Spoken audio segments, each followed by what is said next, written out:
Mesdames les rapporteurs, Messieurs les présidents, donc pire qu'en politique en termes de représentation, voilà. Donc merci d'avoir accepté cette invitation à venir participer à cette mission d'évaluation et de contrôle que nous faisons sur les réseaux consulaires. La commission des finances a été en effet un peu interpellée par la position du gouvernement au moment de la loi de finances, qui nous a expliqué, et je pense qu'il y avait des personnes qui avaient besoin d'être convaincues sur tous les bancs de l'Assemblée nationale, qui nous a donc expliqué que pour des raisons budgétaires, il fallait faire ce qu'elle avait proposé et finalement décidé et qui a été avalisé par notre Assemblée. Ceci étant dit, ça nous a laissé un peu sur notre faim.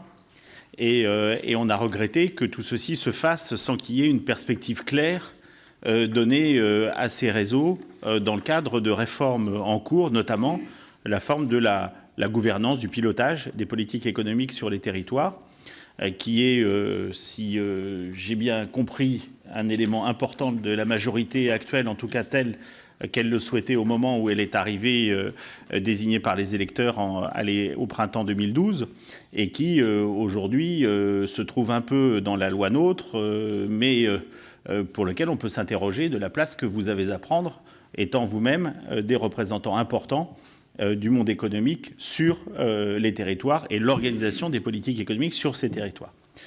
Donc on a engagé avec Catherine Vautrin et Monique Rabin, qui connaissent très bien ces sujets, ces auditions, et on souhaite là-dessus que vous nous éclairiez, certes sur la façon dont vous avez pu ressentir ce qui s'est passé, mais c'est vrai qu'on a eu quand même suffisamment de contacts, à la fois à l'époque ou autre, pour bien mesurer l'implication. Peut-être que vous pourrez l'illustrer davantage par quelques exemples, mais je voudrais surtout qu'on comprenne mieux quelles sont les perspectives et ce que vous-même vous envisagez pour vous, pour vos membres, pour une efficacité au service du monde économique et des entreprises qui sont quand même vos contributeurs.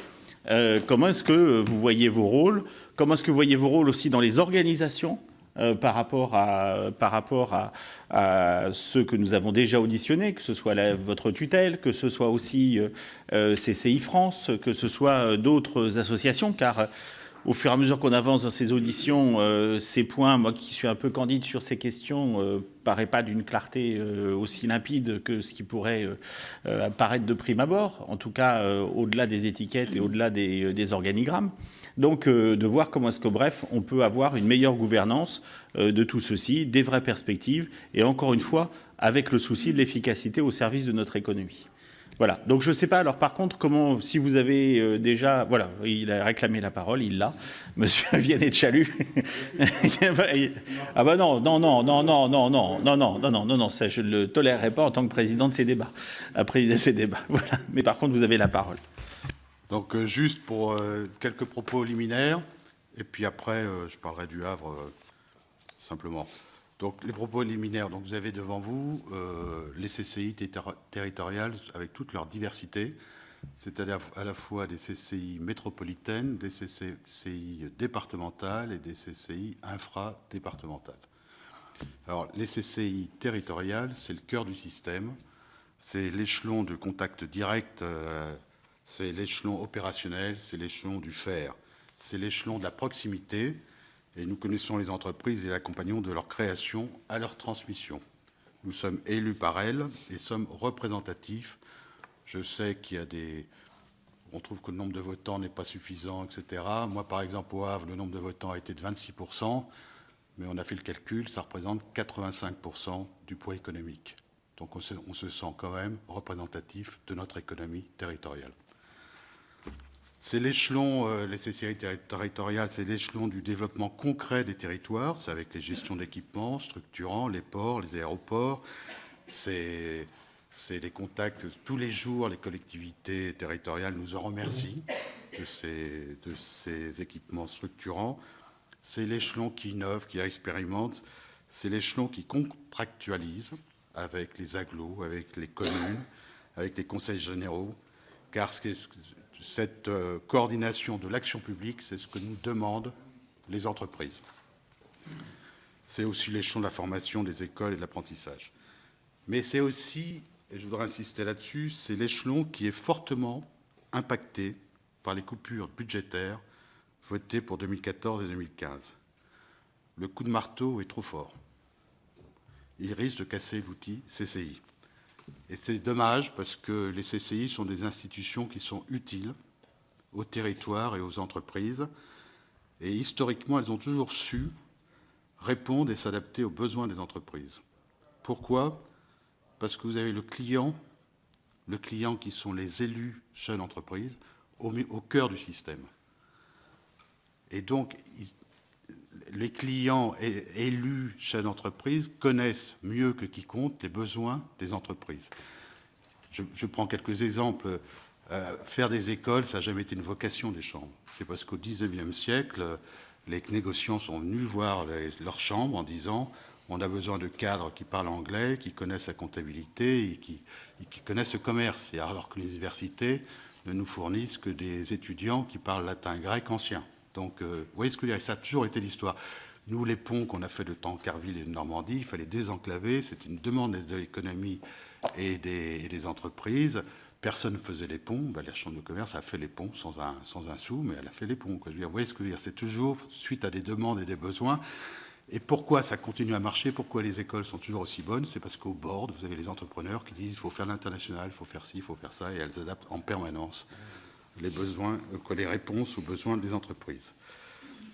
Donc voilà, donc cette combinaison, ce qu'il faut bien savoir, cette combinaison entre entrepreneurs au pilotage et collaborateurs professionnels à la manœuvre, c'est une combinaison qui apporte une grande valeur ajoutée et il n'y a pas grand-chose d'équivalent dans le système français, ne perdons pas ça. Deuxième point, c'est que nous, les chambres territoriales, nous avons conscience qu'il faut nous réformer et nous réinventer. C'est pourquoi, premier point, nous avançons dans la réforme de l'organisation consulaire et deuxième point, nous créons un nouveau business model, la CCI de demain. Pour le premier point, l'organisation consulaire, ça avance vite. Contrairement à ce qu'on peut entendre, ça avance vite. Avec les CCIT territoriales qui fusionnent, on parle en 2016 de 80 chambres territoriales. On vient de 170. Et ça n'a pas fait des révolutions énormes. Vous avez aussi les CCIR régionales qui prennent bien leur place, qui mutualisent ce qui doit être mutualisé, qui harmonisent, qui coordonnent les actions des CCIT.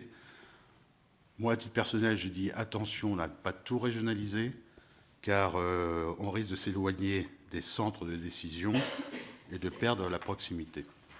Et puis laissons la liberté aux régions selon leurs spécificités.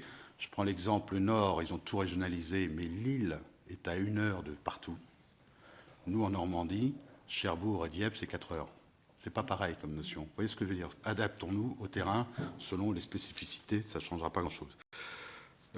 Enfin, on a maintenant une CCI France qui a pris sa place, qui amplifie avec succès son rôle de tête de réseau et qui anime les chantiers nationaux. Donc ça se met en place rapidement et mieux qu'on peut l'entendre à l'extérieur. Deuxième point, c'est le nouveau business model, le projet de CCI demain. Alors aujourd'hui, on ne vit pas une crise, hein. On vit une période de mutation économique profonde. C'est le numérique, c'est le développement durable, c'est la mondialisation. Tous les anciens business models deviennent caducs et les nouveaux émergent à peine. Donc notre devoir en tant que chambre, premièrement, c'est d'alerter les entreprises en disant attention, personne n'est à l'abri de ce qui est en train de se passer. Donc, 1, attention, et 2, les aider à pénétrer cette économie de demain. Donc, c'est pour ça que, pour répondre à cette priorité, qui est devenue la priorité des chambres, on a d'abord adopté des nouvelles raisons d'être des CCI. Pourquoi les CCI ? Ça tourne autour de 3 mots. Collectif, apprendre aux territoires et aux entreprises à chasser en meute et à pénétrer cette économie collaborative qui émerge. Deuxième mot, territorial. Répondre aux besoins de proximité, connaissance du tissu local. C'est cette notion de réactivité nécessaire aujourd'hui dans cette économie de demain. Et troisième mot, c'est le futur. Futur, c'est accompagner les entreprises à repenser leur avenir et à pénétrer l'économie de demain.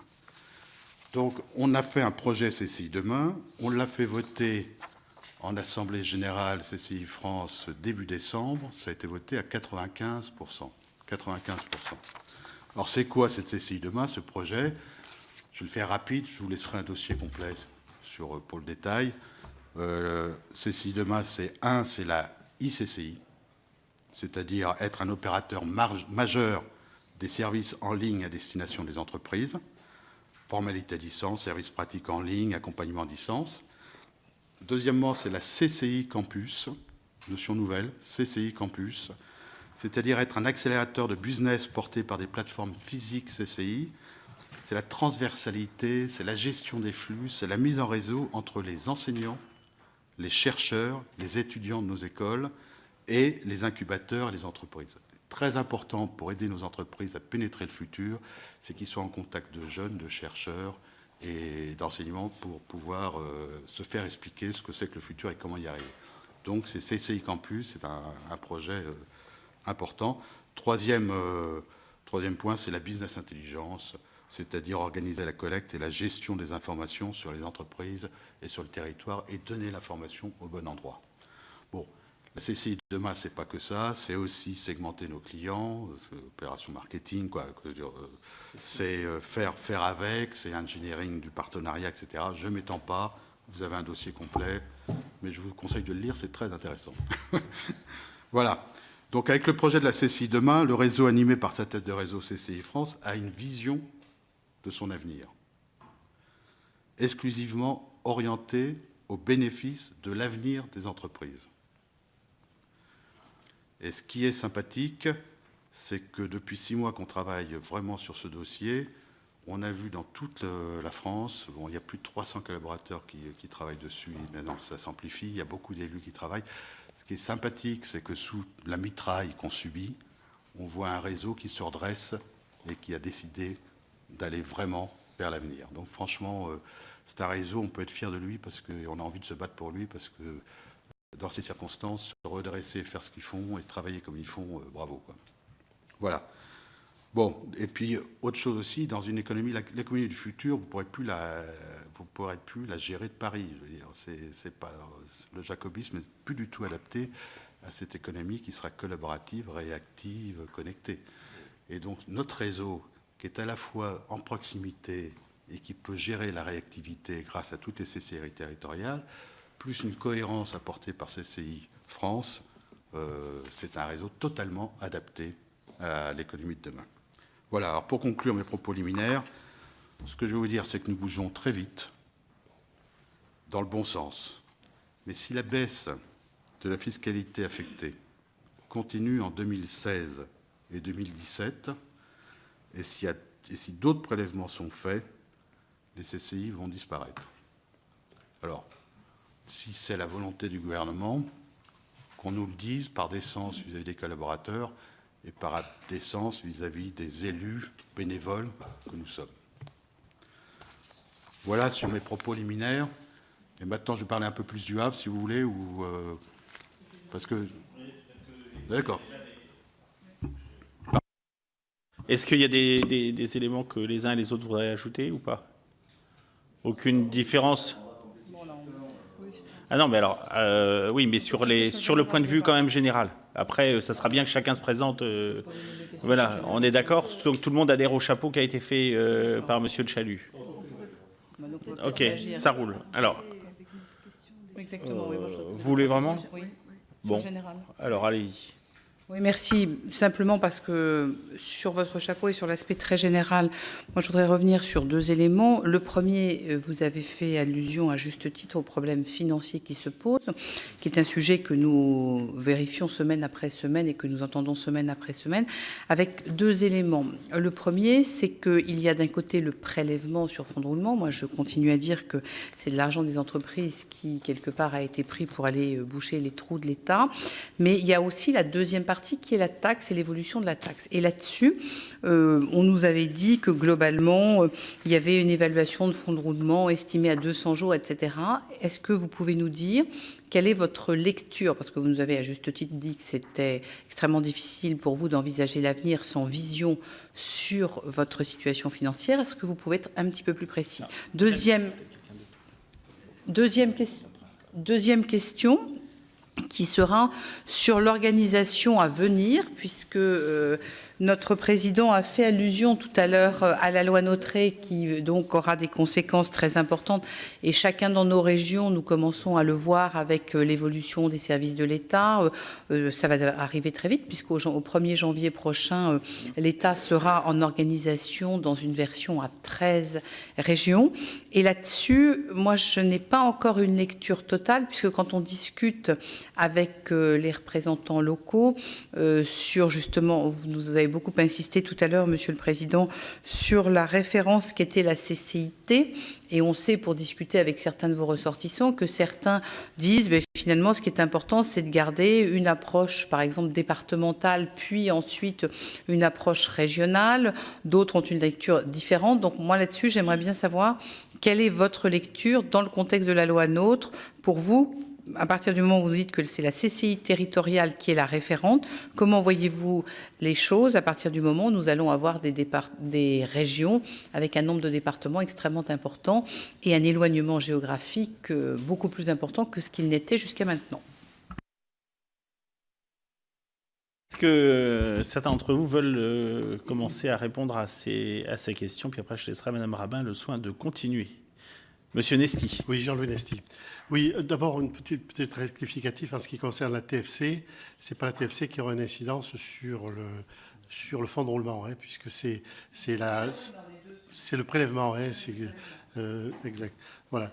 En ce qui concerne l'organisation territoriale, il y a quelque chose de très important, hein, justement, dans l'organisation de ces grandes régions, c'est qu'il va y avoir effectivement un éloignement et une concentration peut-être sur des CCI métropolitaines. Et il est très important que les CCI départementales restent des établissements publics de plein exercice avec une autorité morale pour pouvoir avoir une légitimité vis-à-vis des collectivités, vis-à-vis du monde politique, pour pouvoir bien sûr faire valoir les atouts de nos territoires. Sur, par exemple, le Limousin, et la CCI de la Corrèze va intégrer la CCI Aquitaine et il y a, on sera à 2 heures et quart de Bordeaux et il est important que l'on ait cette légitimité que l'on doit conserver au niveau de notre département. Je crois que c'est très important par rapport à ça. Monsieur Garetta. André Garetta, président CCI Bayonne Pays Basque, chef d'entreprise quand même, parce que lorsqu'on s'exprime au nom des chambres de commerce, d'abord nous sommes des chambres d'entreprise, donc nous vivons l'entreprise et le monde économique. Ça ne nous avait pas échappé. J'aime bien le préciser de temps en temps. Alors, moi, ce qui m'étonne dans tous les rapports que je lis, on ne parle, et souvent les questions aussi, on ne parle que de budget, on ne parle que d'organisation, on ne parle que de schéma, mais dans tous ces dispositifs-là, où est le chef d'entreprise? Où est l'organisation de l'entreprise? Où est l'appui économique pour l'entreprise? Où est l'emploi?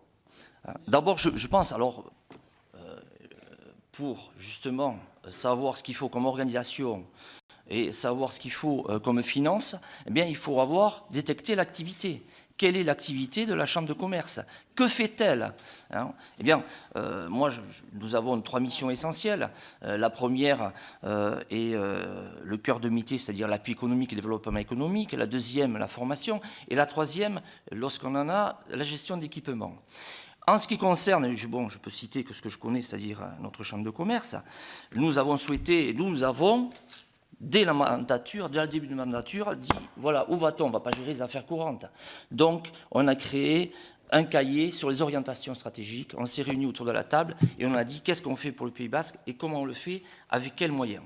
Donc, on a travaillé sur le sujet et on a considéré que le premier axe fort que nous avions à développer, c'est justement de renforcer la proximité des territoires.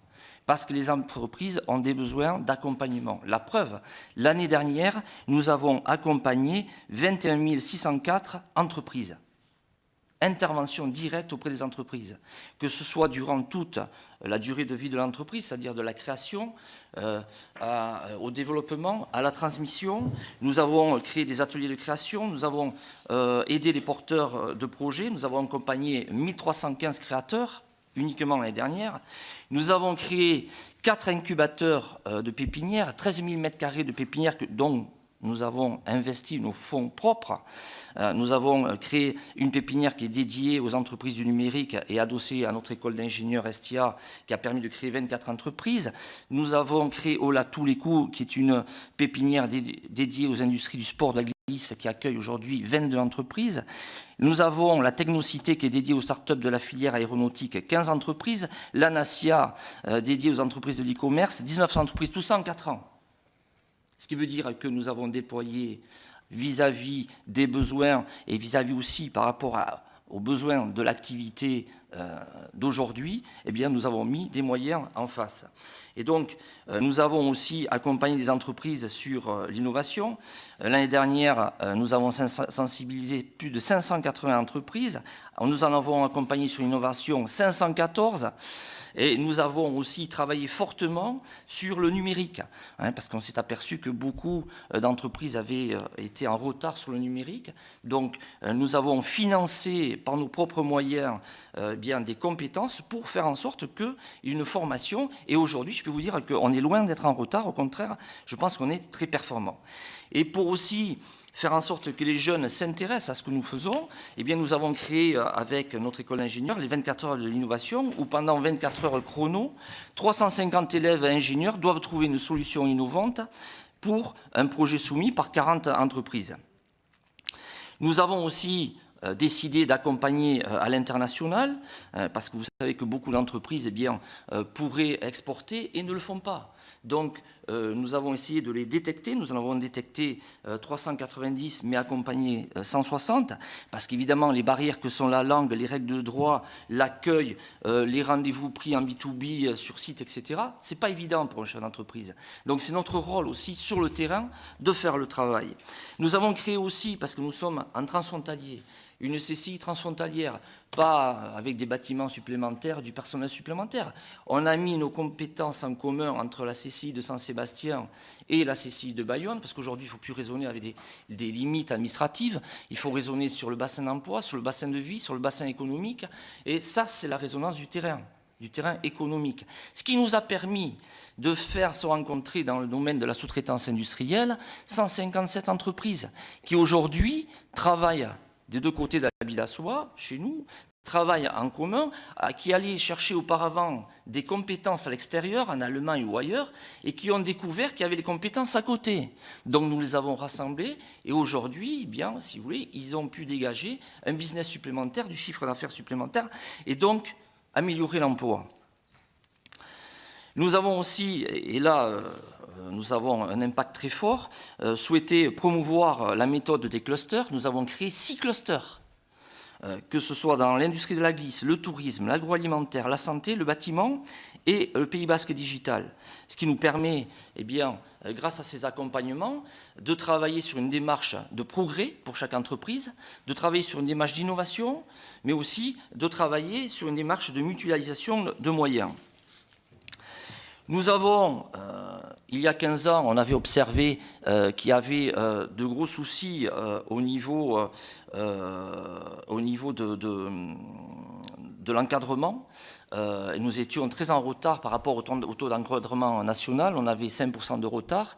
Et on a décidé, il y a 15 ans, de créer une école d'ingénieurs.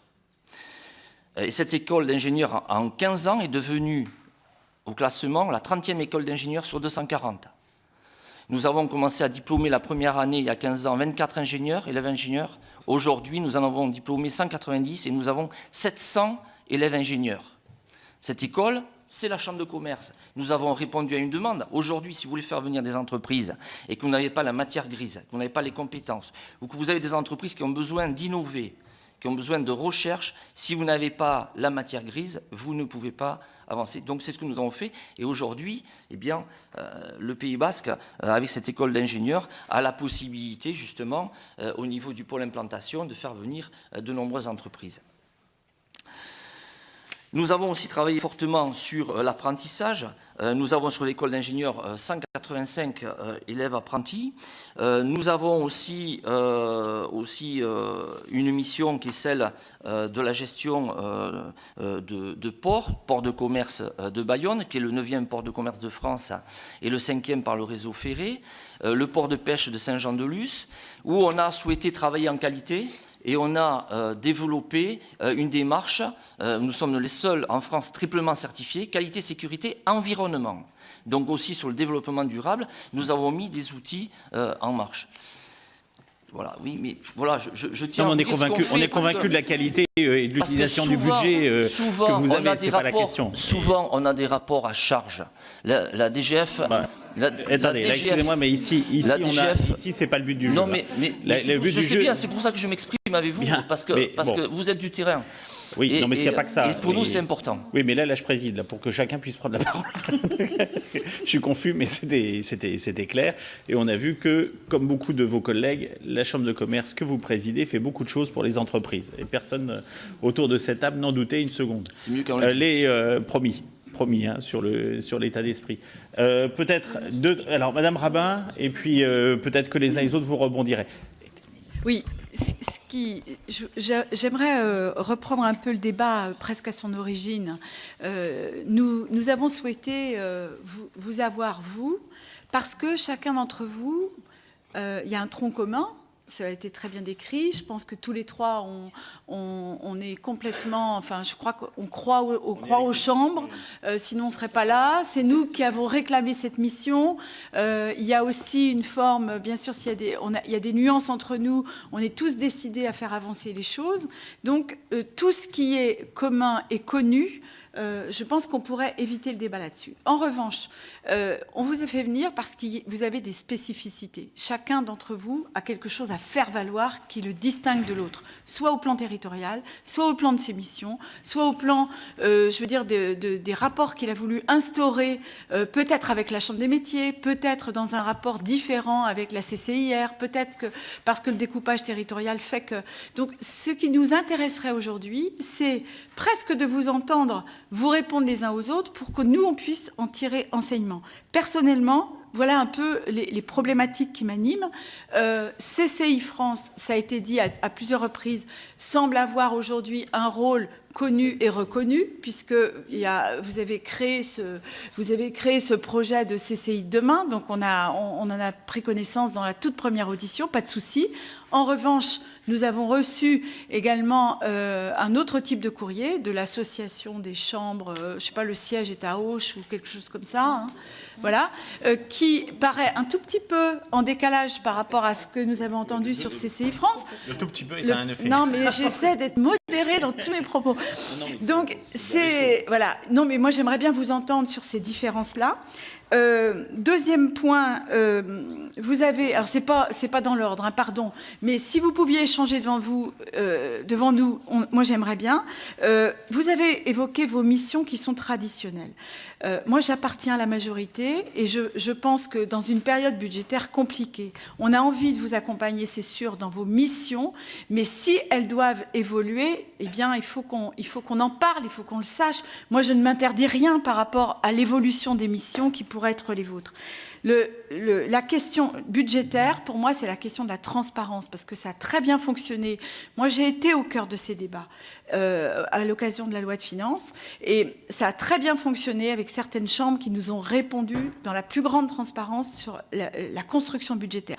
Mais si on n'a pas pu aboutir de manière plus claire et sans doute insatisfaisante, qui a fait qu'on a un peu rompu le dialogue, eh bien, c'est peut-être parce que tout le monde n'a pas joué le jeu de la transparence. Donc là, quelle est cette volonté de transparence? Mais en tout cas, il faut aller vers ça.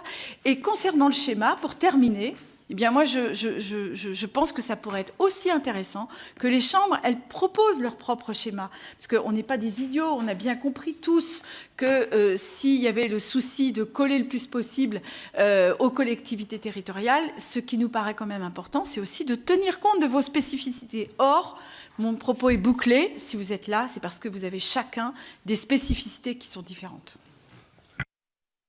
Est-ce qu'on procède par réponse aux questions, chambre par chambre, ou pas? Et là, vous avez entendu Mme Rabin. Toutes les questions sont là. Toutes les questions de Mme Rabin sont derrière les questions qui ont été posées. Oui, ben alors vous allez y répondre. Madame Vautrin complète. Moi, je vais simplement continuer dans la droite ligne de ce que vient de dire Monique Rabin, parce que je crois qu'effectivement, ce qui est intéressant, c'est que chacun d'entre vous donne sa lecture, puisque ce que nous cherchons à faire, c'est à connaître la lecture de chacun d'entre vous. Et je remettrai un prisme supplémentaire. En résumé, nous, ce que nous cherchons, c'est quels peuvent être les doublons, et d'autre part, comment fonctionne votre organisation. Alors, je crois, Monsieur Garetta, qu'il faut vraiment pas douter de notre intérêt sur les chambres. La mission des chambres, elle a été redéfinie par la loi de 2010 dans son article 1er. On ne cherche absolument pas à revenir là-dessus. Que vous soyez des bénévoles, des chefs d'entreprise et des gens engagés, on en a la certitude. Donc nous, aujourd'hui, si nous prenons ce temps pour faire cette mission, c'est, comme vient de le dire Monique Rabin, précisément pour regarder comment on peut avancer ensemble. Et nous cherchons à entendre et être certains qu'on a fait le tour de vos idées. Donc on ne va pas répéter l'ensemble des missions, parce que si on ne les connaît pas, je crois qu'il faut qu'on fasse autre chose. Mais par contre, donnez-nous les spécificités qui vous semblent être les points importants pour vous, aussi bien en termes de fonctionnement qu'en termes budgétaires.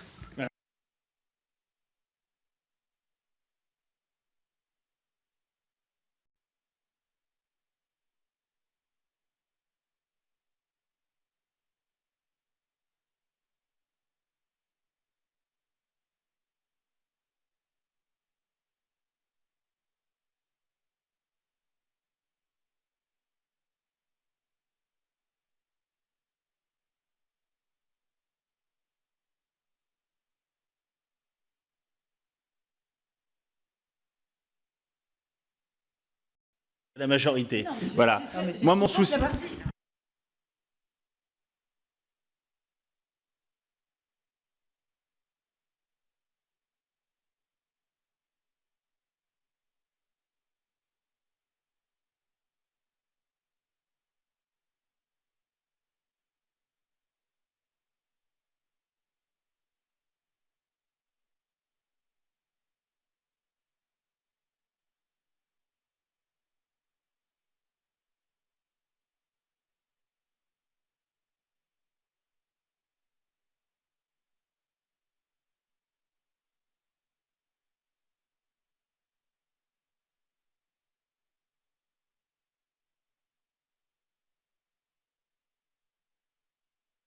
Donc, Monsieur Vélé, et puis après Monsieur Pédamon. Voilà. Bien, comme vous avez parlé de spécificité, je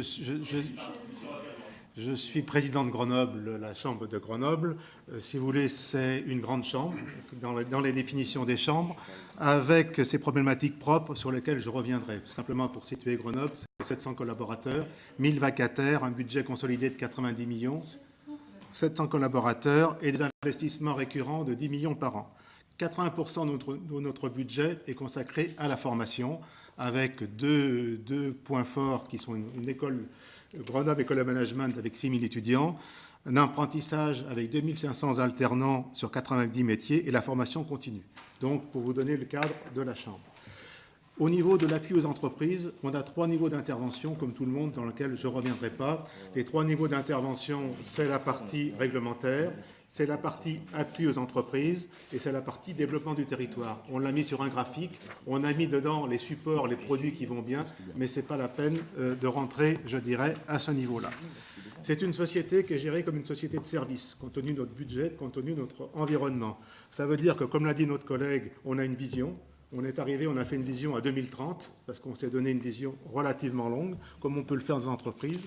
On s'est donné un plan stratégique et on s'est donné un contrat de mandature dont on rend compte, je dirais, à nos entreprises. Est-ce que vous pouvez donner les esquisses de ce plan? Quelle est votre vision? En quoi quels sont les obstacles que vous y voyez? Quels sont les éléments qui vous paraissent consolidés déjà, etc. C'est ça qui est important. C'est une bonne question. Par rapport à cette vision, nous avons considéré qu'en 2030, je dirais, les frontières telles qu'il y a aujourd'hui dans une région comme Rhône-Alpes, avec Grenoble d'un côté, Lyon de l'autre, deux métropoles, en 2030, on sera une grande communauté économique en tant que telle. Qu'aujourd'hui, on développe sur Grenoble à la fois, je dirais, des technologies et du soft, et que demain, on sera sur les usages, on sera sur d'autres biens d'usage. Donc le profil des entreprises, le profil des besoins des entreprises changerait à ce niveau-là, qu'on va avoir besoin de métiers nouveaux. Donc c'est dans ces composantes-là, je ne vais pas rentrer trop dans le détail pour ne pas monopoliser, mais c'est dans cet esprit-là que nous avons fait une vision à très long terme. Au départ, cette vision, on voulait la faire avec les politiques, parce qu'on considère que sur un territoire, pour le développement d'un territoire, il faut une vision politique et un accompagnement par le monde économique. Les politiques, pour différentes raisons, n'ont pas pris le bébé, parce que c'était des périodes difficiles pour eux. Donc, c'est nous qui l'avons fait, et les chefs d'entreprise qui avons fait cette vision et qui l'avons présentée aux politiques, si vous voulez, mais c'est comme ça. C'était il y a 18 mois, 2 ans. Bon. Donc, ça simplement, aujourd'hui, si vous voulez, cette chambre, elle est gérée comme une entreprise, comme une société de service, avec une recherche d'optimisation, recherche d'équilibre, avec un suivi de satisfaction. Je voudrais simplement vous apporter un témoignage, parce que comme on est dans une période, je dirais, importante, moi j'ai débarqué dans le milieu consulaire en 2010. Donc je ne connaissais pas du tout, je dirais, tout ce qui s'est passé avant, toutes les discussions, où je suis neuf et je suis vierge dans le domaine. J'ai été impressionné et agréablement impressionné, je dirais, par ce que j'ai trouvé. Au niveau, sur Grenoble, j'en parlerai peu, mais comme je vous dis, géré par des professionnels comme une société de service avec un projet de mandature et marche bien. Au niveau régional, une mécanique qui s'est imposée d'entrée avec 8 schémas directeurs qui ont été votés tout de suite à l'unanimité et qui ont intégré, je dirais, l'existant. Ces schémas directeurs ont été revus 3 ans après en tenant compte de l'environnement, et tout ça, je dirais, dans une mécanique relativement intégrée. Centralisation des personnels, de la recette fiscale, des principes de répartition dès le départ. Donc on n'a pas perdu de temps, je dirais, dans l'organisation, dans notre organisation.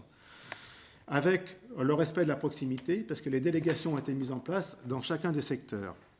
Au niveau national, je ne vais pas en parler, mais il y a un certain nombre de choses qui ont été faites au niveau de l'image, au niveau d'un certain nombre de choses. Et aujourd'hui, je pense qu'on est dans une bonne dynamique. Je crois à la CCI de demain. Je dirais qu'on est parti dans cette bonne dimension. Ce que je regrette, c'est que dans le cadre du pacte de confiance et de contrat d'objectifs et de performance qui a été signé avec l'État, on n'ait pas été jusqu'au bout en mettant dans ce pacte de confiance les moyens et les financements, parce que quelque part, on aurait eu un commitment global de l'ensemble des prestations, et que dans la précipitation des coupes budgétaires et le prélèvement de la TFC, on déstabilise un peu le réseau. Aujourd'hui, vous me demandez quelles sont les particularités de Grenoble qu'on peut apporter au débat. Je pense qu'on peut en apporter 2. Une dans la relation avec les institutions politiques locales, une avec la Chambre des métiers. Au niveau, je dirais, local, on est dans une période de transition politique forte, avec la mise en place d'une métropole de par la loi, qui n'est pas, je dirais, dans la même dynamique que les autres, parce qu'elle a une ville-centre qui a changé complètement, je dirais, de couleur politique, puisqu'on a un maire écologique au niveau de la ville-centre. On a une métropole qui s'est mise en place, et cette métropole a un certain nombre, je dirais, a besoin d'un certain temps pour se constituer.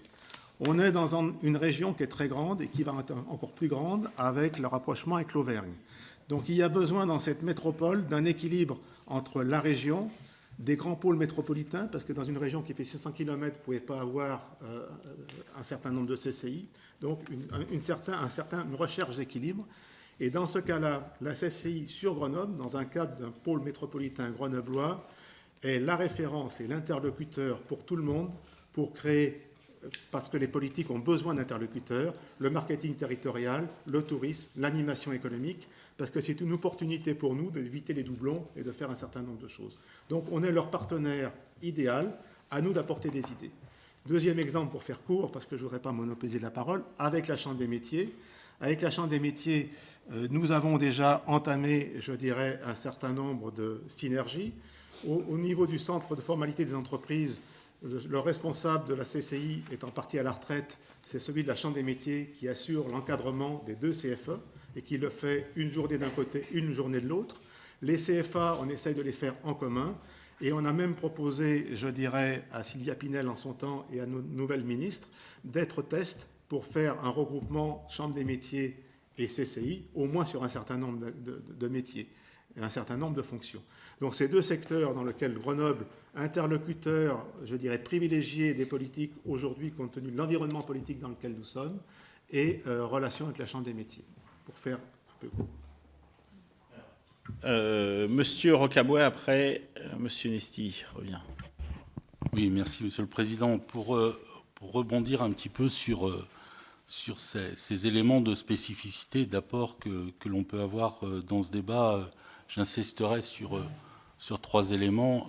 Premièrement, la dimension métropolitaine. Je pense qu'au niveau des chambres, on a été des fervents défenseurs de la loi MAPTAM et de l'émergence des métropoles, et en complément de la dynamique régionale. Et on travaille collectivement l'ensemble des métropoles, des CCI métropolitaines, avec les métropoles françaises, à travers la CUF, sur 4 chantiers: l'emploi, l'attractivité, l'innovation et l'enseignement supérieur et la recherche. Deuxième aspect sur lequel je voudrais également insister, c'est sur la question des doublons. On entend beaucoup parler de doublons dans vos interventions, et je pense que sur le territoire de Nantes-Saint-Nazaire, notre enjeu, c'est d'éviter ces doublons. Et on est, depuis un certain nombre d'années, rentré dans une politique de conventionnement et de partenariat systématique avec les collectivités territoriales. Je vous en donnerai 3 exemples.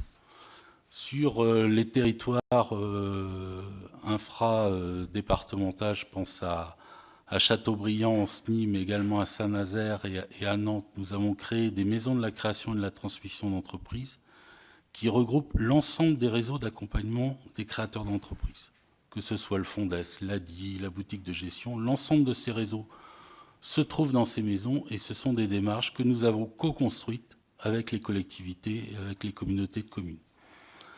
Deuxième dimension, la dimension métropolitaine. Nous sommes dans un rapport de confiance avec la métropole nantaise depuis de nombreuses années, ce qui nous a permis notamment de gérer le parc des expositions de la Beaujoire pour le compte de Nantes Métropole, où nous avons porté, nous, chambres, un investissement de 24 millions d'euros pour un hall XXL qui accueillera le championnat du monde de hand en 2017. Nous avons créé, avec la Carène, Saint-Nazaire et Nantes Métropole, une agence de développement unique sur le territoire de Nantes et de Saint-Nazaire, donc cofondée par ces 3 partenaires.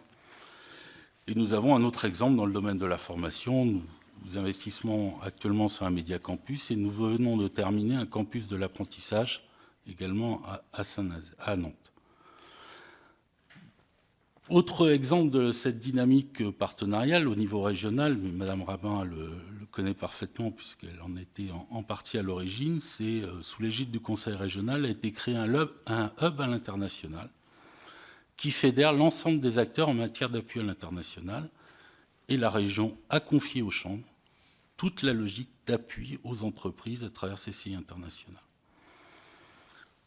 Les réseaux consulaires ont été évoqués également. Jean Vellet l'a illustré avec la Chambre des métiers. Je voudrais donner également d'autres exemples. Il se trouve qu'on a une petite particularité à Nantes-Saint-Nazaire, c'est que nous avons 5 artisans qui siègent à la CCI Nantes-Saint-Nazaire sur 60 membres. Nous avons un artisan qui est également membre du bureau de la CCI. Donc pour vous montrer que les problématiques d'entreprise, globalement, entre l'artisanat et celles qu'on gère, sont sensiblement les mêmes. Et avec la Chambre des métiers de Loire-Atlantique, on a de multiples exemples de coopération. On anime conjointement des agences interconsulaires. On s'est partagé le territoire de la Loire-Atlantique. On anime pareillement les plateformes d'initiatives locales. On a créé avec la Chambre des métiers une maison de l'apprentissage à Saint-Nazaire qui abrite 500 apprentis de nos différents centres de formation. On développe cette même politique partenariale avec la Chambre d'agriculture et la Chambre des métiers, à travers une association que l'on a créée, 3C44. On porte des visions communes sur les documents d'urbanisme pour défendre la place du développement économique dans les SCOT et les PLU du territoire de Loire-Atlantique, conjointement avec les agriculteurs et les artisans, ce qui amène à des débats entre nous sur le sujet, mais on souhaite porter une voix unique du monde économique. On gère de manière commune la taxe d'apprentissage au niveau régional et on travaille également sur tout l'avenir des entreprises puisqu'on porte conjointement au niveau régional toute une démarche autour de la troisième révolution industrielle et agricole. Est-ce que vous imaginez un jour fondre les budgets de telle sorte que les entreprises qui doivent avoir la double adhésion n'aient qu'une cotisation, enfin qu'un prélèvement à payer? Ça dépasse mes compétences, Monsieur le Président, mais il me semble que dans le cadre du réseau consulaire... Je sais que vous n'étiez pas président de la CCI, mais tout de même. C'est une question que je pose ouverte. Une réflexion. 500 000 euros. D'affaires. Oui, mais vous avez beaucoup... Pardon, les 3/4 des artisans ne sont pas concernés parce que ceux qui adhèrent chez nous ne payent pas de taxes parce qu'en dessous de 500 000 euros de chiffre d'affaires par an. Oui, mais enfin, ceux qui ne sont pas dedans, ils payent. Le cas restant. Alors, je ne sais pas si... Puis sur la marge... Je sais pas. Non, mais...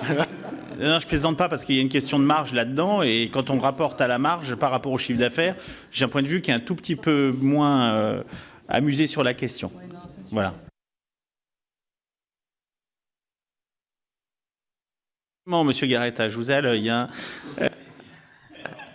Non, je vais répondre. Vous avez posé une question sur les problématiques budgétaires. Je vais y répondre sur ce qui se passe. Voilà, sur ce qui se passe dans notre chambre, évidemment. Nous avons un budget, nous, aujourd'hui, consolidé sur les artisans uniquement. Non, alors recommencez pas là. Moi, c'est mon sujet, un de mes sujets, parce que c'est des choses qui nous reviennent en tant que parlementaires. Et j'imagine qu'au niveau de vos membres aussi. Donc il y a un certain nombre seulement, mais un certain nombre d'artisans, commerçants, enfin instituts et mis en société, qui ont ces doubles cotisations et qui sont des cotisations en général en plus parfois forfaitaires, enfin qui sont pas complètement négligeables.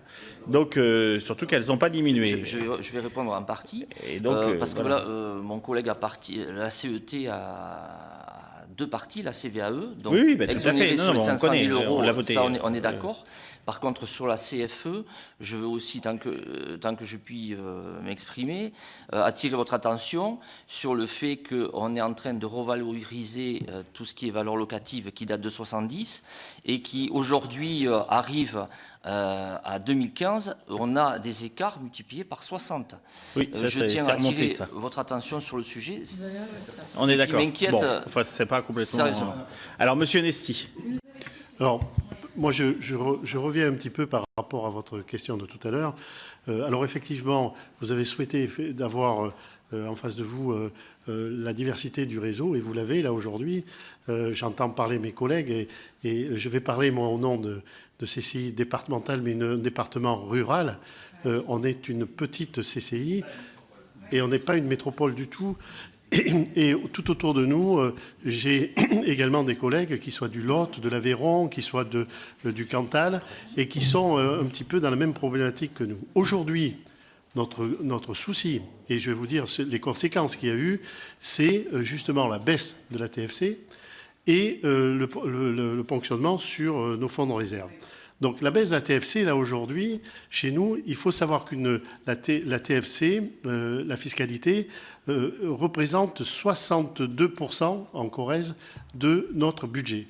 C'est vous dire que pratiquement donc 60% de notre budget est consacré, nos collaborateurs travaillent au service des PME, TPE.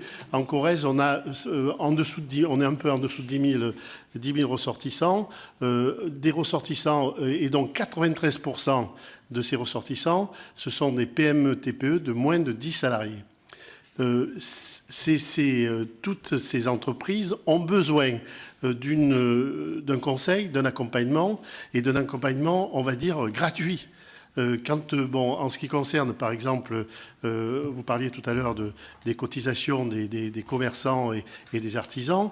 Nous, on a là, aujourd'hui, en ce qui concerne les associations de commerçants, des commerçants qui ont des fois de la peine à cotiser à leur association pour un montant de 50, 100 euros, et qui, donc, aujourd'hui, on va difficilement leur demander, après, de leur facturer une prestation dans l'accompagnement. Donc, je crois qu'aujourd'hui, cette baisse de fiscalité est préjudiciable. Et en termes de fonctionnement sur notre CCI, plus de 30% de nos collaborateurs seront partis entre 2014 et 2015, fin 2015. S'il y a une autre baisse, il y aura encore, il faudra se réadapter. On adaptera, bien entendu. Mais qu'est-ce qui se passe? C'est qu'on diminue notre efficacité.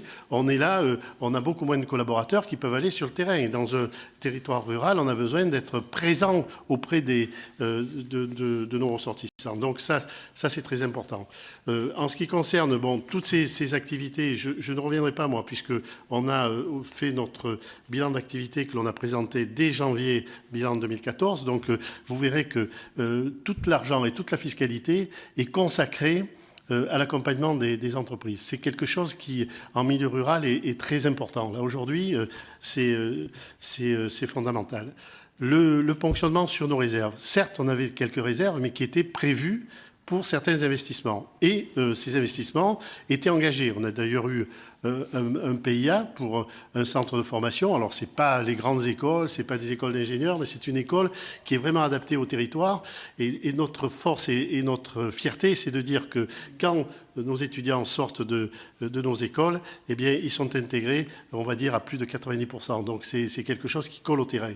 Et malheureusement, cette ponction va nous freiner dans nos investissements, puisque le fait qu'on ait construit nous libère et automatiquement, on aura des difficultés à aller un peu plus loin et être vraiment accolé au terrain. Vous êtes des chefs d'entreprise. Donc, des pépins dans un cycle, on en a tous.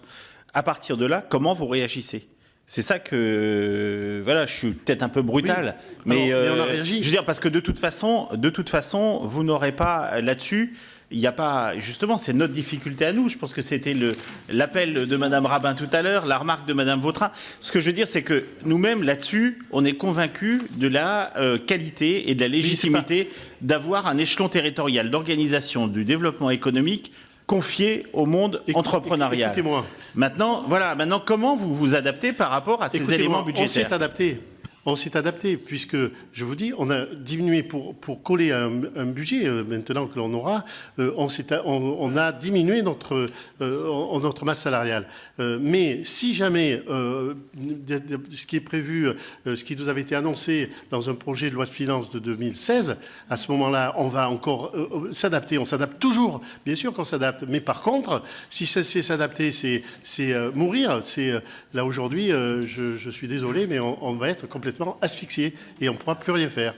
Et sur des petits territoires, c'est difficile. Et, sauf que de mémoire, je consultais Mme Rabin parce que là, je me souviens plus, mais de mémoire, dans le plan triennal déposé par le gouvernement, enfin voté, il y a la diminution continue l'année prochaine. Oui, non, mais donc ce que je veux dire, je répète, c'est ce que je voulais dire, c'est que cette évolution, elle est tracée dans le temps.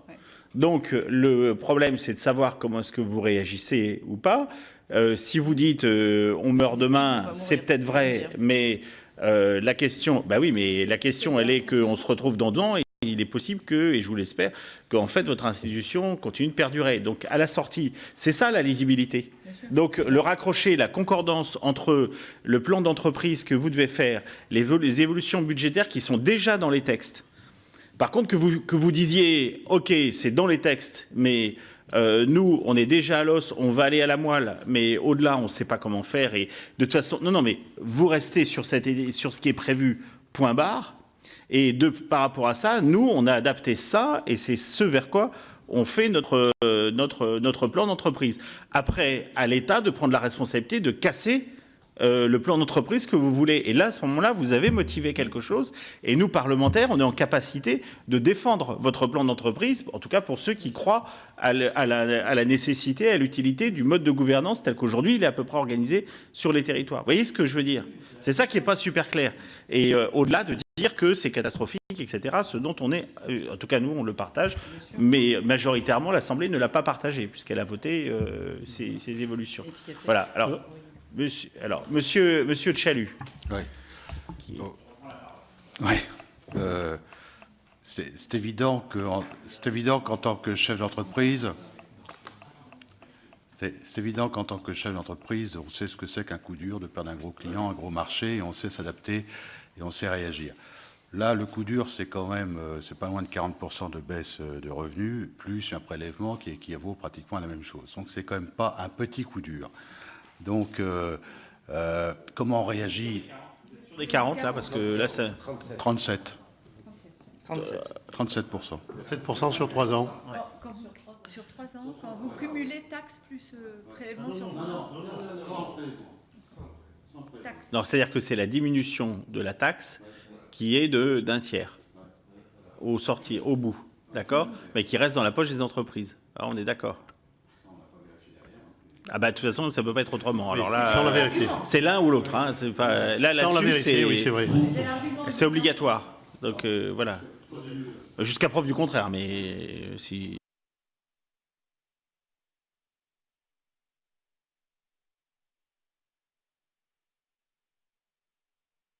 Pardon, excusez-moi.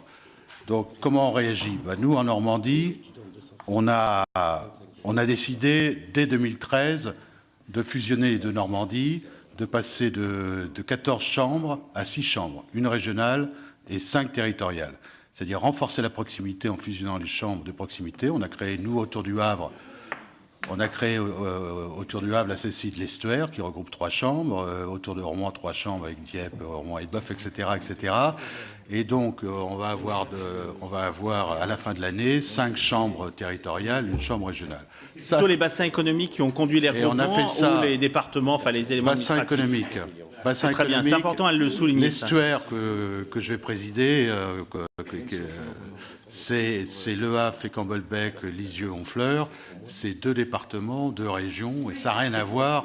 Mais comme on a fait le pont de Normandie, là, c'est devenu un bassin d'emploi totalement cohérent. Mais nous, on essaye de faire du pratique. Je veux dire, c'est pas... Attends, tu peux... Ce que vous dites, est-ce que vous auriez pensé votre nouveau schéma s'il n'y avait pas eu la loi de 2010, premièrement, la baisse des moyens et donc la recherche d'économie quelque part? Parce que finalement, c'est une vraie question pour nous, puisque notre rapport n'est pas seulement destiné à donner une simple orientation budgétaire pour la loi de finances, c'est aussi de réfléchir à l'organisation et aux missions les plus pertinentes. Je vais vous dire honnêtement, on a un grand projet qui a été lancé dans les années 2010-2011, qui est le Grand Paris, de Paris jusqu'à l'Axe Seine.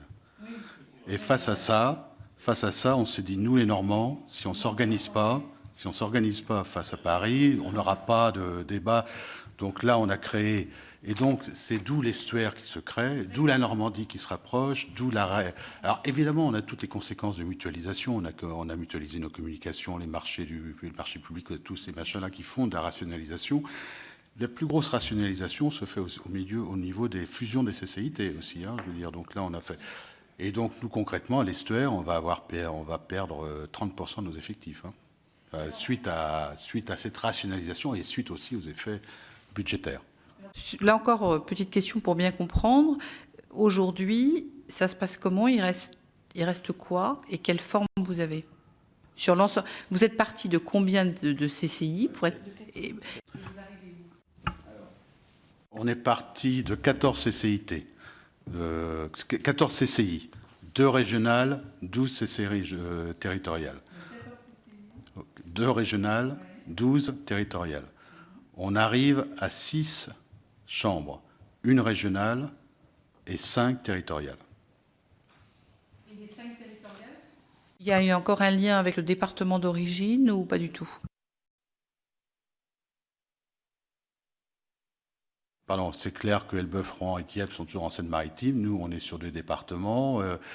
Sur Flers, Granville et Cherbourg sont sur 2 départements. Évreux et Alençon sont sur 2 départements, 2 régions. Ouais. Je cherche à comprendre, c'était, est-ce qu'il y a encore, vous voyez, pour nous, c'est très important, donc il n'y a plus de lien de département, c'est vraiment votre référence, et ça, c'est vraiment un point très important pour nous, c'est la référence bassin économique. D'accord. Donc, et l'origine, je bien dis, c'est le projet Paris-Seine-Normandie. On a créé une association Paris-Seine-Normandie avec toutes les chambres de commerce de l'Axe-Seine.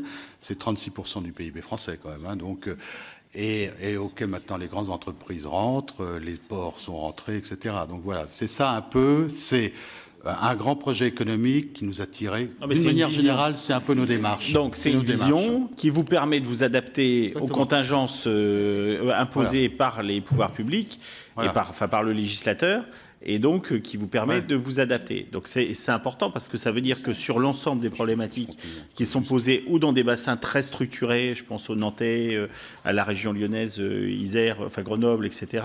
Et puis il y a les questions des zones plus territoriales, plus rurales, pardon, où il y a un maillage de petites entreprises qui est beaucoup plus ténu et qui nécessite d'avoir des regards qui sont différents. Donc bref, cet outil permet d'avoir des réponses qui sont appropriées à la nature du terrain, et donc ce que ne donne pas forcément l'échelon institutionnel politique, administratif, pardon, administratif. Et à votre question, comment vous adaptez suite à cette crise financière qui est quand même, je peux en parler au Havre, on va passer à moins 14 jours de fonds de roulement, donc je veux dire c'est quand même pas triste, moins 14 jours de fonds de roulement, et d'ailleurs il y a une erreur, ils nous ont prélevé 9 millions, ils auraient dû nous prélever 6 millions parce qu'ils ont intégré une partie des ponts dedans.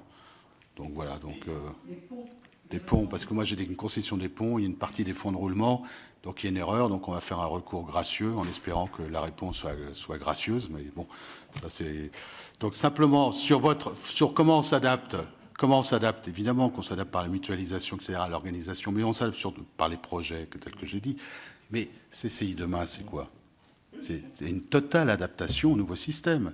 Je veux dire, si jamais on n'a plus les CFE physiques, mais les CFE virtuels, qui donneront une meilleure qualité de service à nos entreprises, avec moins de consommation de personnel, etc. Vous voyez, mais laissez-nous les moyens. Vous savez qu'en période, moi je connais les entreprises, quand vous êtes en période de fusion, quand vous êtes en période de réadaptation, laissez-nous les moyens de faire ces réadaptations. On a besoin de moyens. Si on n'a plus de moyens, on est mort. Je comprends. C'est la seule, je veux dire. Alors on dit il faut réduire. Vous savez en moyenne, ce que coûtent les chambres à nos entreprises, c'est en moyenne 450 € par an et par entreprise. Et pour un petit commerçant, effectivement, c'est moins de 20 €. Donc qu'est-ce que vous allez leur rendre ? Vous allez leur rendre 3-4 € pour que les chambres risquent de mourir ? Non, mais la question... alors là excusez-moi, mais en tant que responsable ici, même si c'est un euro qui n'est pas bien utilisé, c'est un euro de trop. Alors vous me direz, il y a d'autres endroits où on peut mieux utiliser, je suis d'accord, mais la question, elle se pose aujourd'hui en ce qui vous concerne. Moi, ce que je vois, c'est ce qui reste dans la poche de l'entreprise pour continuer à servir ses clients. Après, le reste, voilà. Donc, on est là pour... voilà. Monsieur Garetta. Et puis moi j'en profiterai aussi puisque vous avez été cité par un courrier qui nous a été envoyé par la fameuse association des chambres de commerce et d'industrie territoriale, donc signé par son président, monsieur François-Xavier Brunet, et il vous cite pour que vous nous expliquiez lors de cette audition les raisons de ce que je ressens comme étant un certain mécontentement de la présentation qui a pu être faite par les services de tutelle lors d'ailleurs de la première audition de cette MEC. Voilà. Et si je peux me permettre, je l'ai dit tout à l'heure, aussi une remise en cause peut-être du schéma, puisque vous dites aussi CCI France et les CCI de région coûtent 200 millions, et peut-être qu'un maillage des CCIT suffirait. En gros, moi je lis ça comme ça.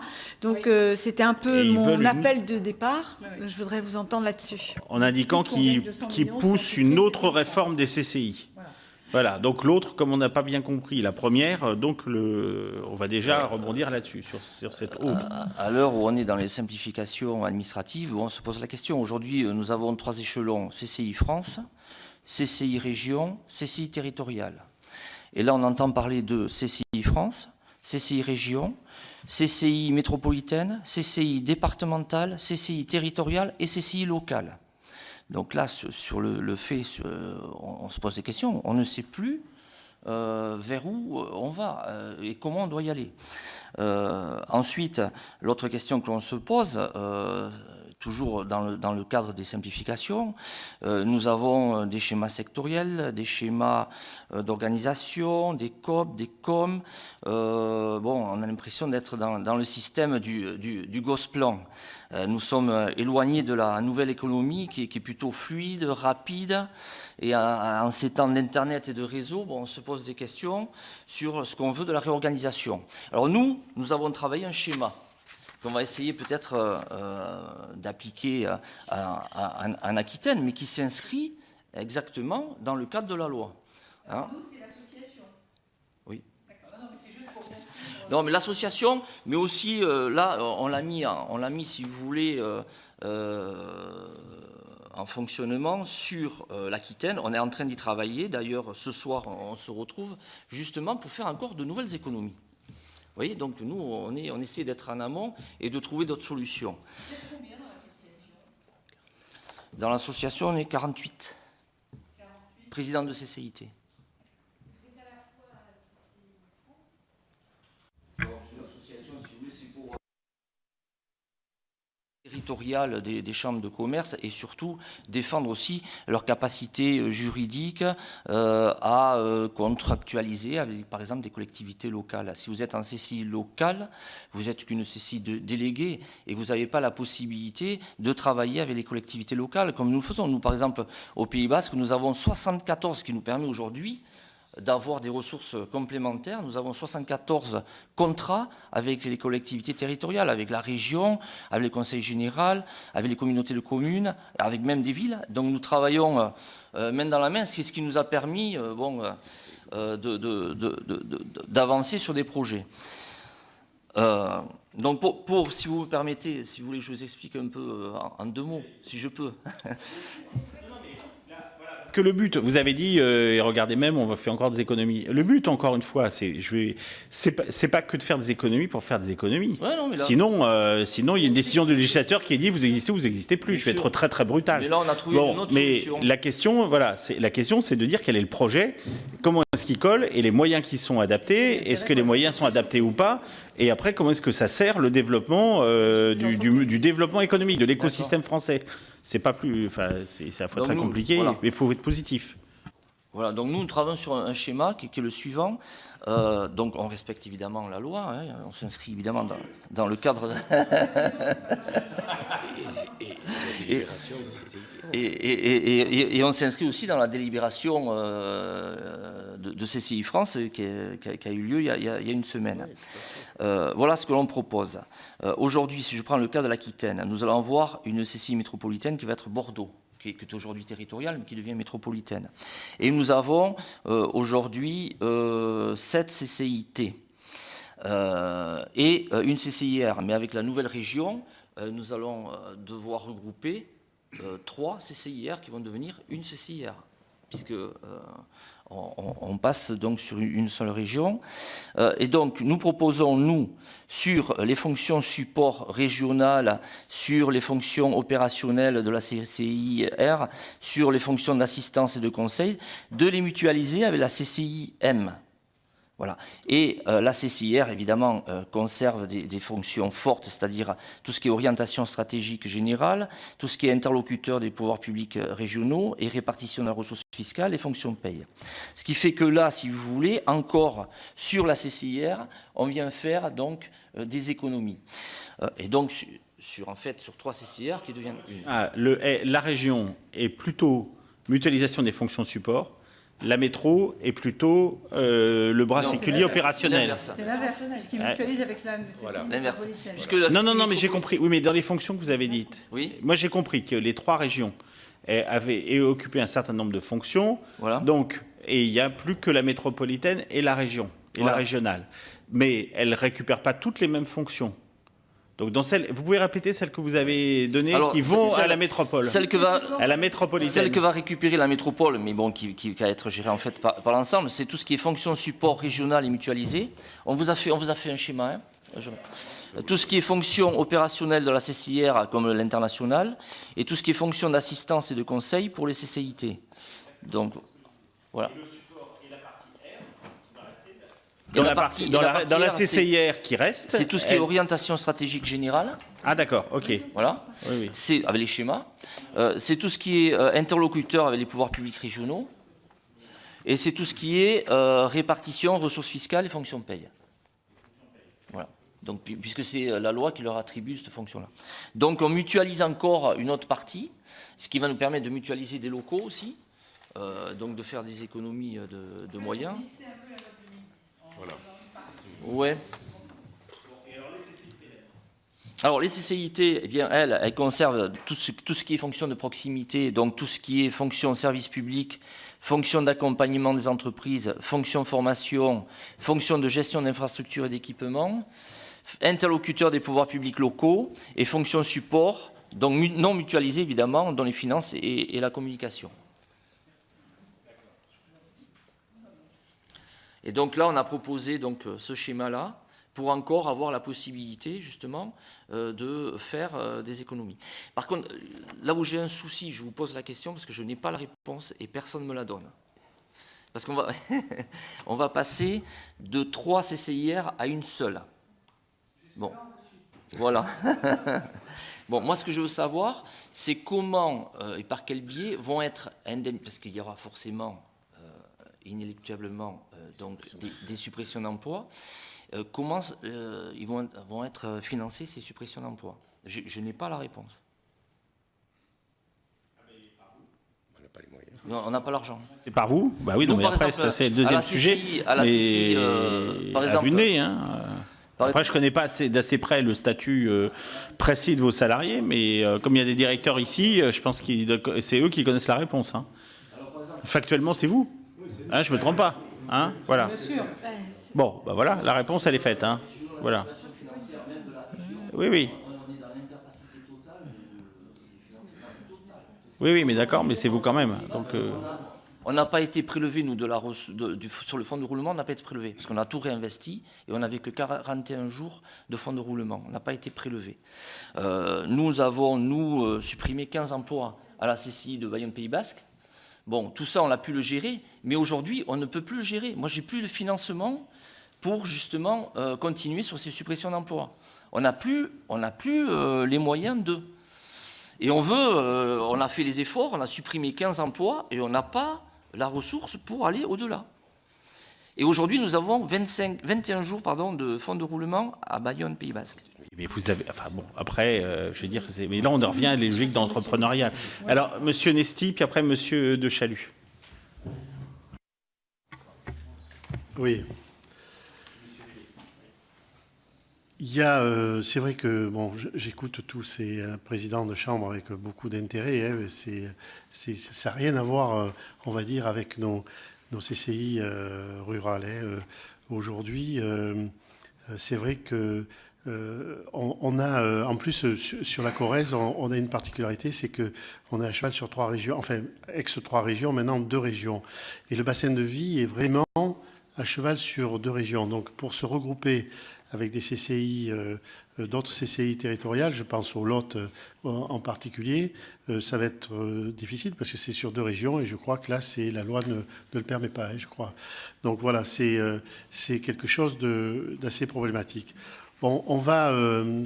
Le danger dans tout ça, c'est que on aura le fait de diminuer en collaborateurs ne nous permettra pas de pouvoir accompagner les entreprises que l'on accompagne actuellement. C'est-à-dire qu'on n'aura plus assez de collaborateurs, on va être obligé de diminuer notre activité. Et ça, je peux vous dire qu'il y a quand même une économie sur nos zones rurales. Il y a quand même de la vie. Et malheureusement, moi qui suis un fervent défenseur de l'aménagement du territoire, encore une fois, c'est un coup porté à cet aménagement du territoire. Là, aujourd'hui, on a des zones où il n'y a plus d'activité, pratiquement plus d'activité. Là, bon, c'est des raisons qui sont simples. C'est parce qu'on ne fabrique plus rien en France. Et je donnais un exemple simple. Pardon ? Heureusement un tout petit peu exagéré, mais malheureusement non. sur des tendances dans certains secteurs qui sont avérées. Oui, mais je peux vous dire qu'aujourd'hui, on a des territoires, notamment en Corrèze, qui sont en train de mourir, carrément, parce qu'il n'y a plus d'activité. Et surtout, on ne sera pas là non plus pour défendre un certain nombre de projets, d'accompagner. Je pense qu'on a été à l'époque très moteur quand il s'est agi de construire la 89 qui traverse de Bordeaux à Lyon et qui traverse la Corrèze. Et là, il y a eu certains présidents qui ont été très actifs, mais les CCI étaient très présentes. Ensuite, les aéroports, les choses comme ça. Là, c'est des choses, là, aujourd'hui, par exemple, on a financé la construction de pépinières. On est dans le fonctionnement, on est dans le fonctionnement de l'aéroport, dans la construction. On va être obligé d'arrêter. Bon, alors à ce moment-là, qui va reprendre ? C'est l'État, probablement, ou la collectivité, j'en sais rien. Quand on fait une projection sur les 3 ans qui viennent, on peut être en cessation de paiement. Donc après, à ce moment-là, c'est l'État on sera sous la tutelle de l'État. On n'a pas d'autre raison. La différence qu'il y a, par exemple, avec des territoires qui sont des territoires beaucoup plus urbanisés ou des choses comme ça, on peut effectivement penser qu'on va pouvoir devenir plus une société de services. En territoire rural, une CCI, c'est une CCI qui est de service public. On ne peut pas se permettre de facturer nos prestations. On peut le faire sur certaines formations, des choses comme ça, et on le fait, bien entendu, puisque je vous dis que la taxe représente 60% de notre budget. On a quand même des ressources, mais là, aujourd'hui, de baisser, vous voyez, nous, on est vraiment sur la partie financière des choses. L'organisation, bon, je pense qu'on se bat pour qu'on garde cette légitimité, on y arrivera. Mais si on n'a pas les moyens, on ne pourra pas faire, c'est évident. Il y avait M. Vélé, avant M. de Chalut, et après M. de Chalut. Bon, ça va être court et c'est par réaction par rapport à 2-3 points. Le premier point, vous avez posé la question, comment qu'on fait pour financer la réduction, je dirais, de notre recette fiscale. Le premier élément qu'on a fait, je dirais, en région Rhône-Alpes, c'est la mutualisation des fonctions support. La mutualisation des fonctions support, j'ai un document de présentation qui a été fait et structuré, ça nous a fait gagner 20%, je dirais, sur les frais de support en tant que tels. Le deuxième élément, c'est effectivement de faire des réductions d'effectifs. Au niveau de Grenoble, on a eu 1 million de moins de recettes fiscales. On a lancé un plan de réduction d'effectifs de 47 personnes. Quand vous regardez, on intègre ça. Pour une année, ça marche. Sauf que ça ne marche pas pour 3 ans parce que derrière, il va falloir réalimenter la pompe. Et dans ce cas-là, ça va nous obliger à faire des choix de prestations et d'adapter un peu notre offre de services, ce qu'on peut faire, je dirais, aussi dans une entreprise. Pour compléter ce que disait M. Garetta également, c'est qu'il y a le problème du financement qui peut se poser lorsqu'on fait des plans sociaux, mais il ne faut pas non plus oublier le problème d'accompagnement des collaborateurs. Parce qu'aujourd'hui, lorsqu'on fait une CCI de demain, lorsqu'on fait évoluer des métiers, notre compétence, ce sont les collaborateurs, et il faut les accompagner en formation. On ne va pas former tout le monde à l'informatique numérique, on ne va pas former tout le monde à un certain nombre de choses. Et là, il y a un coût au-delà des gens pour alléger nos structures. Il faut penser à ceux qui vont faire la CCI de demain, les collaborateurs, et les accompagner aussi, je dirais, dans ce niveau-là. Donc c'est important, dans ces problèmes de financement, d'intégrer aussi l'accompagnement aujourd'hui. Une dernière remarque, ce que présentait M. Garetta dans une région ou 3 régions dans lesquelles il y a une CCI métropolitaine et une mutualisation. Ce n'est pas transposable nécessairement dans d'autres régions, parce que quand vous avez une région comme Auvergne-Rhône-Alpes où vous avez 3 métropoles, Clermont-Ferrand, Grenoble et Lyon en termes de définition. On ne peut pas mutualiser au niveau de la métropole, mais c'est bien au niveau régional qu'on est obligé de le faire et de travailler par délégation dans un certain nombre de choses. Tout ça pour dire que la solution est une solution adaptée au territoire et pas nécessairement la même pour tout le monde. Si par définition elle est adaptée au territoire et que les territoires ont leurs spécificités, c'est que Voilà. c'est la stratégie qu'il faudrait a priori acquérir. Monsieur de Chaluy, après Monsieur Rocabois. Alors, juste une réaction sur ce que disait André sur le financement des fonds de restructuration. Nous, en 2012-2013, en Normandie, on a décidé de mettre une péréquation financière, c'est-à-dire de prélever au départ avant 15 millions, dont 5 millions pour le financement des fonds de restructuration, 5 millions pour lisser la différence de taux, et puis 5 millions pour des projets régionaux. Donc évidemment, on a mis des trésoreries de côté, et puis il y a eu un prélèvement de l'État. Donc, donc on va être un peu méfiant maintenant avant de mettre de l'argent de côté pour... que c'est handicapant, quoi, je veux dire, c'est vraiment handicapant.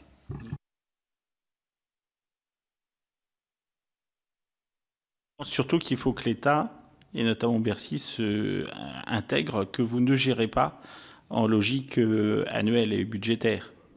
Vous êtes dans des logiques pluriannuelles et sur des logiques comme on le fait d'ailleurs en entreprise. Il n'y a pas de... Oui, on a dit la même chose en même temps, mais comme on le fait sur des horizons longs, alors que l'État a du mal à aller au-delà de 3 ans, et encore, chaque année, il bouge. Monsieur Rocabois, pardon. Oui, deux mots sur effectivement l'organisation et les conséquences de la baisse fiscale. Normandie, l'organisation était pensée par rapport au Grand Paris et à l'axe Paris-Seine. Ça a été la même chose en Pays de la Loire, puisque la fusion des CCI de Nantes et Saint-Nazaire est intervenue en 2011 pour porter le projet métropolitain à l'échelle de l'estuaire. Préalablement, dans la fin des années 2000, entre 2008, il me semble, il y avait 3 CCI dans le Maine-et-Loire, elles n'en forment plus qu'une, donc tous ces gains de mutualisation ont été engrangés. Et l'organisation régionale, justement, elle a été pensée dans cette logique-là, c'est-à-dire qu'en Pays de la Loire, le choix a été fait de s'appuyer sur les compétences existantes. C'est par exemple la DRH de la CCI Nantes-Saint-Nazaire qui est également la DRH régionale, donc on la mutualise au niveau régional. On gère pour le compte de la région les systèmes d'information, donc on s'appuie sur les compétences existantes et autres. Ce qui fait qu'aujourd'hui, les fonctions support au niveau des CCI des Pays de la Loire, ça représente entre 13 et 14% du budget. Donc vous voyez que les gains derrière sur les fonctions support sont extrêmement minimes et une nouvelle baisse de fiscalité nous obligera à taper dans l'activité opérationnelle des chambres. Pour l'illustrer, nous, entre le 1er janvier 2013 et le 1er janvier 2015, on a supprimé 21 emplois. Et le budget 2015, c'est une masse salariale en diminution de 800 000 euros. 15.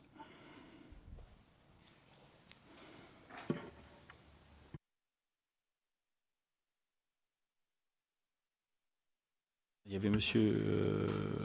qui est-ce qui avait demandé? C'est pas vous? Madame Rabin. Oui. Alors, moi, je voudrais avoir votre avis, parce que quand nous avons auditionné monsieur Marcon, il a salué, bien entendu, la réorganisation régionale de 2010 comme vraiment un levier stratégique important. Mais il nous a dit que ce qui serait intéressant, et à mon avis, mais je n'ai pas la langue de bois, je trouve que c'est un petit peu contradictoire, il nous a dit qu'il regrettait de ne pas avoir un schéma prescriptif de la part de l'État. Alors moi, je trouve ça un peu contradictoire parce que... vous voyez bien, tous les trois, on est en train de vous faire une sorte d'appel. Comment vous concevez votre organisation? On essaie de vous dire que vous pourriez avoir, au moins dans ce rapport, une part de liberté, de nous dire un petit peu ce que vous attendez. Et à côté de ça, on nous dit, nous, en fait, on aimerait bien que vous imposiez, que la tutelle, enfin vous, l'État, quoi, l'État impose un schéma prescriptif. Et il l'a dit à diverses reprises. Donc j'aurais voulu avoir une réponse là-dessus. Sur un tout autre sujet, parce que je vois que l'heure tourne, les entreprises sont exonérées de taxes. Donc c'est vrai que autant on pouvait avoir une forme de discussion sur le prélèvement sur fonds de roulement, est-ce qu'il était fondé, est-ce que vous avez répondu correctement, est-ce que nos calculs étaient mauvais, etc. Bon, il y a une discussion là-dessus. La taxe, comme ça a été rappelé par Olivier Carré tout à l'heure, c'était quand même pour alléger les entreprises. Quelles sont, d'après vous, l'appréciation des entreprises là-dessus? Est-ce qu'elles disent que finalement elles préféraient solidifier leur CCI, ou bien est-ce qu'elles préféraient garder 450 € en moyenne par an? Voilà. Une grosse question et une petite. Oui, derrière la question de Mme Rabin, il y a ça remonte aussi du monde des entreprises. Oui. C'est que finalement, les CCI, c'est plus que c'était, etc., etc.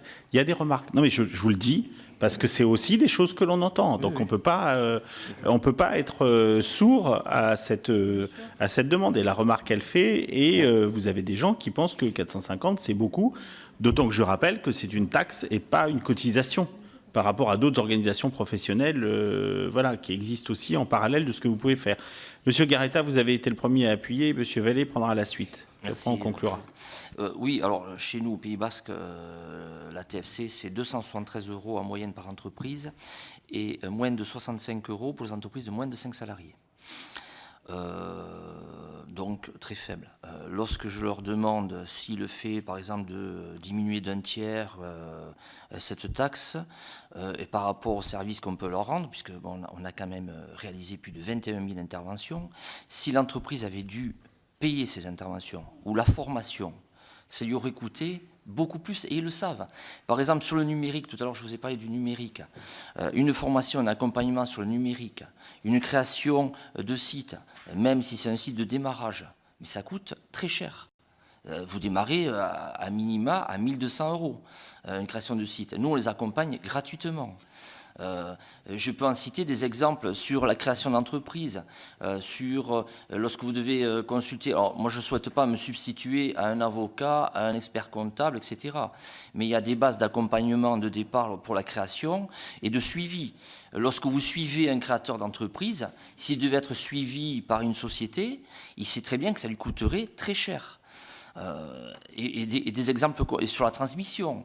Nous accompagnons sur la transmission. Si vous devez...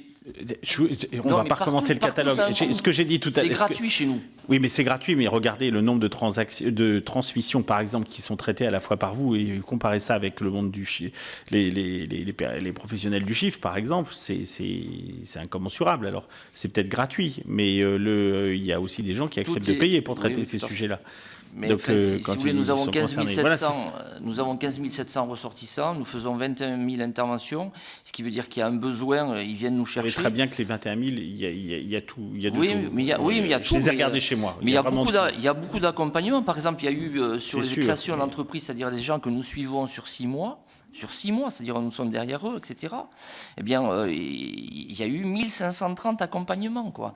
Et combien ça coûterait ? Plus que 273 €, à mon avis. Monsieur Veillet. Oui, sur les deux points qui ont été évoqués par Madame. Le premier point, c'est sur l'intérêt des entreprises. Pour moi, dans le cadre de Grenoble, à partir du moment où ma recette fiscale représente que 15% de ma totalité des recettes, c'est l'inverse de monsieur. Il est clair que si les entreprises viennent, c'est qu'elles y trouvent un intérêt et elles sont prêtes à payer. Donc ça, c'est relativement clair. Une deuxième remarque, je ne sais pas si je peux la faire, mais en tant que MEDEF, et je suis porte-parole du MEDEF vis-à-vis des CCI au niveau national sur le réseau consulaire, le MEDEF considère, si vous voulez, que le réseau des CCI, qui est un bras armé sur le territoire, est une bonne chose, supporte, je dirais, l'évolution des CCI, c'est-à-dire qu'il ne les supporte pas sans faire le re-engineering de la CCI de demain, mais totalement en support par rapport à ça et à l'appui du MEDEF en totalité à ce niveau-là. Sauf que vous n'êtes pas un syndicat, je le rappelle. Vous n'êtes pas un syndicat, ouais. Je vous le rappelle. Sur la partie prescriptive ou pas, c'est une question très difficile parce qu'elle est très politique. Mais mon sentiment, c'est que quelque part, à un moment ou à un autre, comme dans toute entreprise, il faut discuter, il faut dialoguer, il faut écouter, mais après, il faut prendre une décision.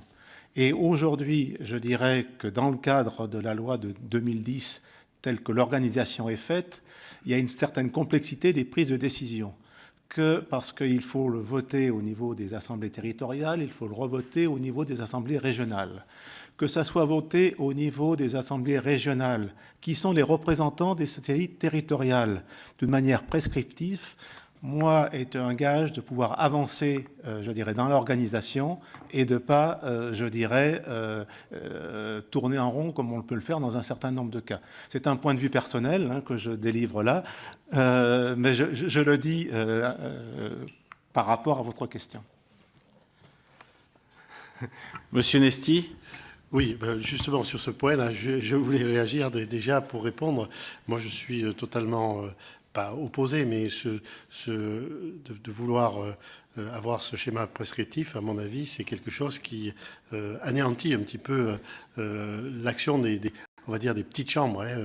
On le voit bien au niveau de l'organisation actuelle. Là, on a très peu de possibilités de se faire entendre. Alors, certes, on parle toujours des CCI territoriales comme des éléments de proximité, mais d'imposer quelque chose qui viendra d'en haut, je pense que ça, c'est quelque chose qui sera très mal vécu au niveau territorial et au niveau de nos entreprises, enfin, au niveau de nos élus, qui sont des élus bénévoles, bien entendu, donc qui aujourd'hui supporteront mal d'avoir cette hiérarchisation qui, à mon avis, serait plutôt sclérosante que d'avenir. Très bien. Donc, vous demandez à ce qu'on fasse plus confiance et plus de responsabilité par rapport à un environnement qui bouge. Monsieur Tchalut. Oui, tout à fait, plus de liberté, mais il ne faut pas non plus qu'il y ait des minorités ultra-minoritaires qui empêchent les choses d'avancer. Donc c'est pour ça qu'il faut quand même... Il est plus clair, là, on arrive à la fin, là, c'est impeccable. C'est toujours comme ça. D'une manière générale, je veux dire, c'est que quand on fait passer des votes à 80%, 90%, je veux dire, les choses... Non, mais c'est vrai qu'il y a le problème des régions, des problèmes des CCIT, je suis d'accord avec toi, mais moi je vois dans nos schémas directeurs régionaux, si 80% des chambres sont d'accord, il ne faut pas qu'une puisse bloquer, quoi. Donc c'est le principe pour pouvoir avancer, on peut pas être dans des consensus mous au moment où il faut avoir des réformes fortes. C'est une super conclusion, ça me va très bien. Allez, je vous remercie beaucoup pour tout ce dialogue et il nous est très utile. Merci.